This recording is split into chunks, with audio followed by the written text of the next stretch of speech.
Carlos Mario, ¿usted cuántos muertos tiene a sus espaldas? ¿Perdió la cuenta? No, es que nunca hago cuenta de eso porque creo que es muy tenebroso. Y de un momento a otro me fabricaron cargos de narcotráfico desde el 78. En el 78 yo solamente tenía 12 años de edad.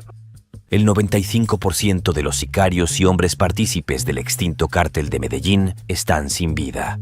Otros pocos siguen caminando sobre la faz de la tierra luego de haber ocasionado mal inimaginable. Unos en la cárcel, otros como pastores de iglesias.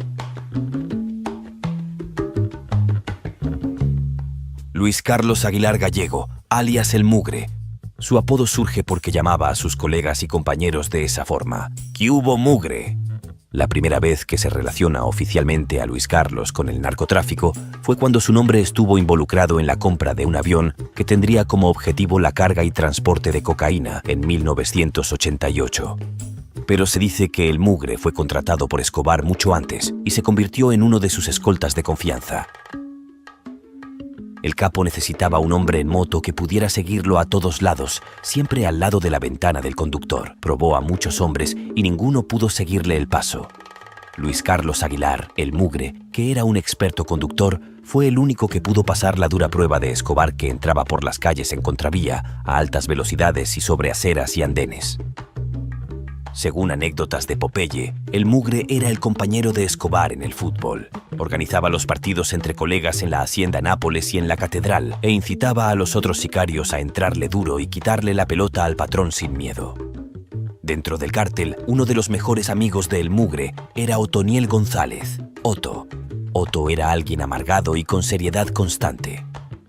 El Mugre, por el contrario, siempre tenía una sonrisa en su rostro y era muy amable.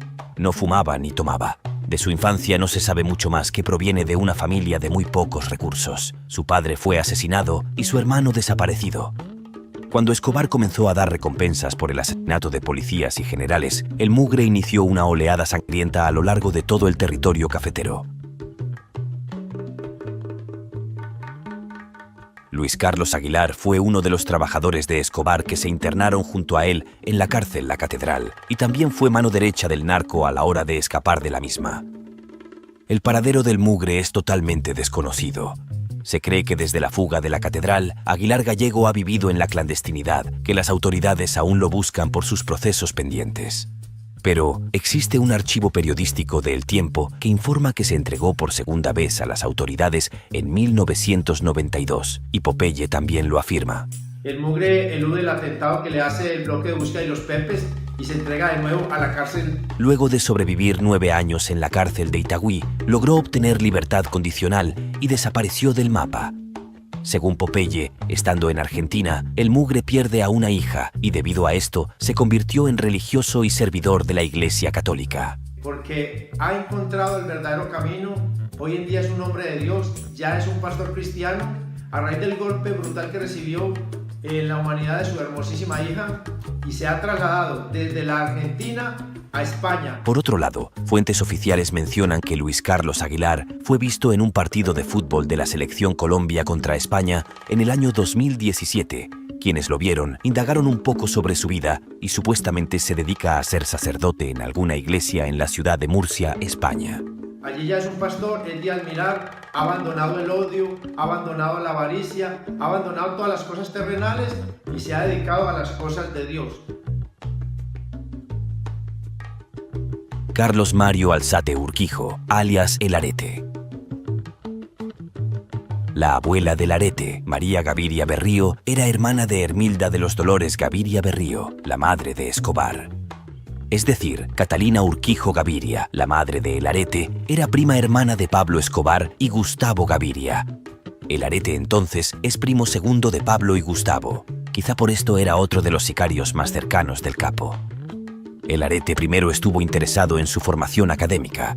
Luego de terminar su bachiller, comenzó la carrera universitaria de biología marina. Pero por falta de recursos, su madre no pudo seguir apoyándolo y le recomendó que trabajara con su primo, que para entonces estaba desarrollando sus movimientos sociales y su partido político Civismo en Marcha. Muchos allegados afirman que El Arete era alguien demasiado amable, atento y descomplicado. Su hermana, Ligia Urquijo, habría estado casada con el hermano de Pablo, Roberto Escobar, el Osito. Carlos Mario era subordinado del sicario icónico John Jairo Arias, alias Pinina. Y a su vez era el líder de un subgrupo de sicarios en la zona de Buenos Aires, Medellín. Participó en la mayoría de los atentados más sangrientos del cártel, como el atentado al avión de Avianca, el bus bomba al edificio del DAS, entre otros. A finales de julio, yo me autoincrimino y asumo la responsabilidad del atentado del avión de Avianca. Ese atentado era contra el que hoy es presidente César Gaviria. Su participación especialmente en el atentado contra el DAS está respaldada por la conocida leyenda de que fue él quien planeó enteramente el plan. Contrató a un habitante de calle para que manejara un bus repleto de dinamita, para que lo estacionara enfrente del edificio objetivo y una vez ahí, accionara la radio, que era en realidad el detonante de los cientos de kilogramos de explosivos.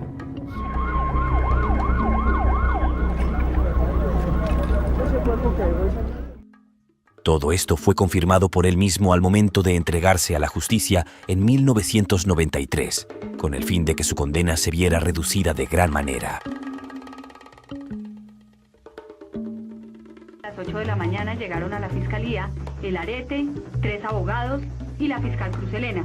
El almuerzo fue pollo asado y el Arete invitó a todos, incluyendo a la fiscal.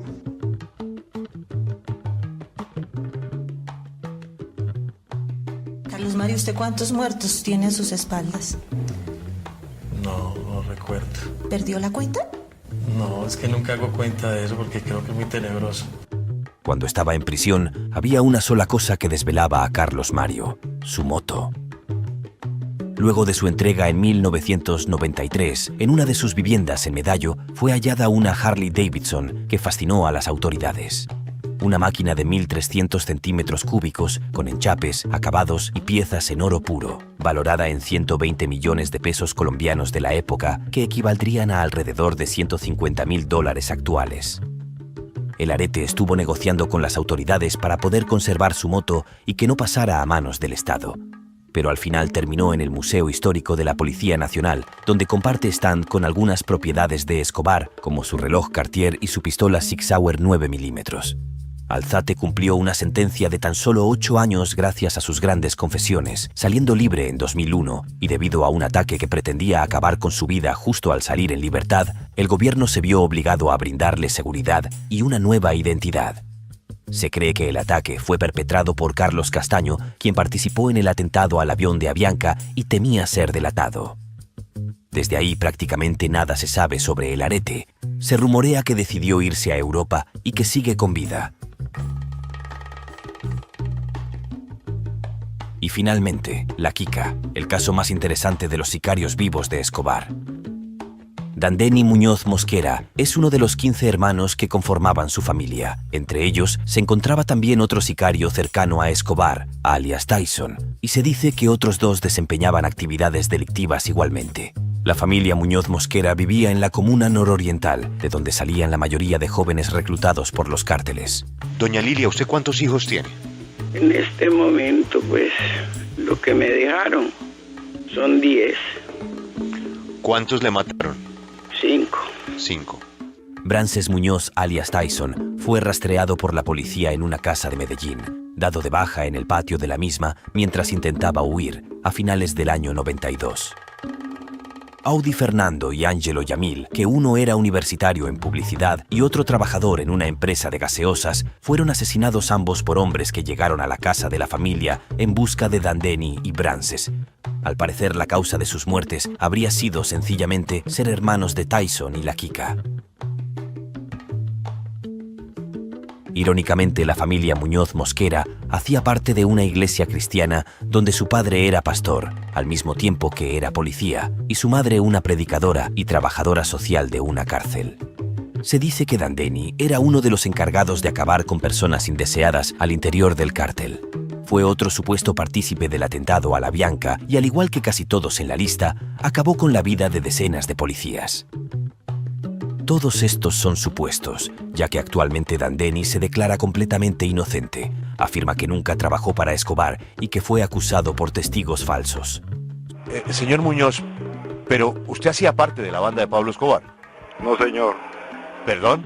No, señor. ¿Usted no conoció a Pablo Escobar? Mi hermano sí trabajaba para él, yo trabajaba para otro señor que se llamaba Chiruza, y por eso me relacionaron a mí con él.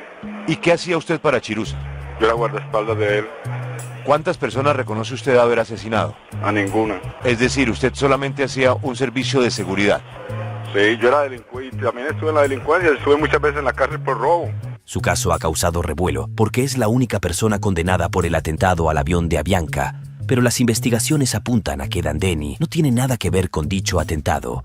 Nosotros presumimos que él no participó dentro del atentado del avión de Avianca. Encontramos que él no era explosivista en el cartel de Medellín. Encontramos que él no era una persona muy cercana a Pablo Escobar. La Kika fue capturado por autoridades colombianas en 1989, pero se dio a la fuga por segunda vez en el 91.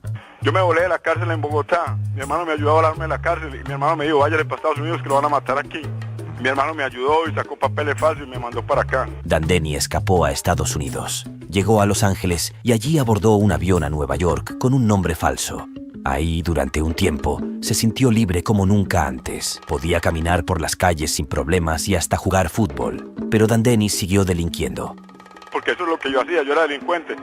Pero gracias a Dios me arrestaron y ya se terminó eso. Terminó siendo arrestado por las autoridades norteamericanas y cuando descubrieron que era un sicario buscado en Colombia, fue condenado 6 años por portar documentos falsos.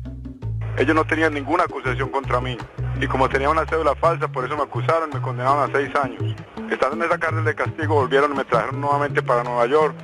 Y me dijeron que si yo no les ayudaba a encontrar a Pablo Escobar, que se acaba de volar de la cárcel, me iban a condenar por otros delitos muy graves, que me podían dar la pena de muerte o dejarme por vida en la cárcel. Yo les dije que por qué, si yo no había cometido ningún delito. Se le acusó de haber producido y exportado en territorio estadounidense toneladas de cocaína y de haber asesinado a 2 ciudadanos americanos, los 2 que iban en el vuelo de Avianca. O sea, usted en Colombia no está acusado de haber matado a los 100 colombianos y en Estados Unidos de sí haber matado a los 2 americanos. Eso es algo muy ilógico, imagínense. En el país donde sucedieron los hechos y que ha hecho la investigación, nunca me acusaron de ello. Y en un país ajeno a los hechos, con puras mentiras, con testigos falsos, me condenaron por ello. El entonces fiscal general de la Nación, Gustavo de Grave, le envió una carta al juez americano encargado, en la que aseguraba que la justicia colombiana no tenía ninguna prueba de que Muñoz Mosquera hubiera tenido algo que ver con el atentado. Luego de enviar dicha carta, salió un testigo en la corte estadounidense a informar que el fiscal colombiano había sido sobornado. Inmediatamente pusieron una testigo falsa, que eso está en los récords de la corte, que dijera que el señor Gustavo de Grave había recibido dinero para mandar esa carta. Que hasta ese señor, una de las personas más íntegras de Colombia, hasta ese señor lo quisieron enlodar.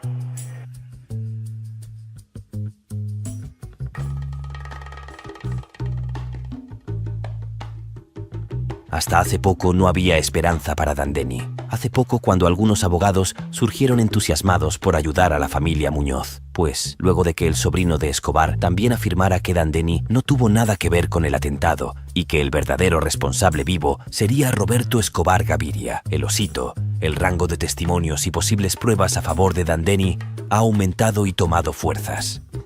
Pero usted tiene que reconocer que usted no es un angelito, ¿no? Yo lo reconozco, señor, yo sé eso. Yo sé que yo obré mal, eso lo reconozco yo. Pero yo creo que uno debe pagar por lo que uno hizo, uno no debe pagar por lo que otra persona hizo. ¿Quién puso la bomba? Yo no sé, señor.